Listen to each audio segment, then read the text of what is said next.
yaxshi deyaverasizlar. Bu yaxshi degan gap tashxis emasda. Yo'q, Qon nechi mana bitta savol. Ayasini qoni nechi chiqqan homiladorlik? 708 deylik. Kamqonni ikkinchi darajasi turibdi mana. Siz buni yaxshi deb baholayapsiz. Vaholanki barcha siz yaxshi deyapsizmi? Demak, boshqa yomon narsani ham yaxshi deb baholayapsiz-da. Nima shikoyat bo'lyapti? Shikoyatlardan atrofi ko'karib qoladi. Hop.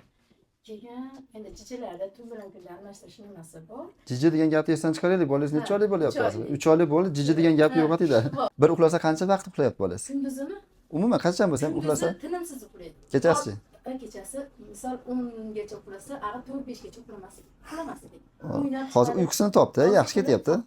Ancha, nisbatan yaxshi. Pastki labida qaltirash, titrash bormi? Yo'q. Yutunekini tiqilib qolish bo'ladimi, bo'lmaydimi? Yo'q. Vegetativ disfunksiya deymiz, bosh miyada qon aylanishini buzilishi natijasida, ya'ni gipoksiya deydi.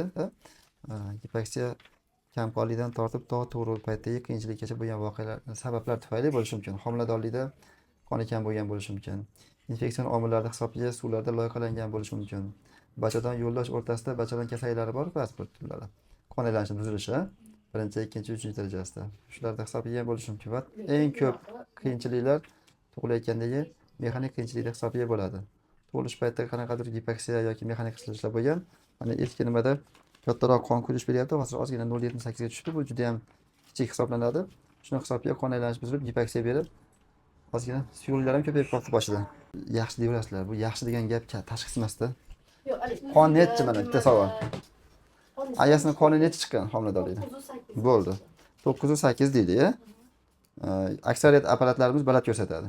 2 baland ko'rsatadi. 708 deylik.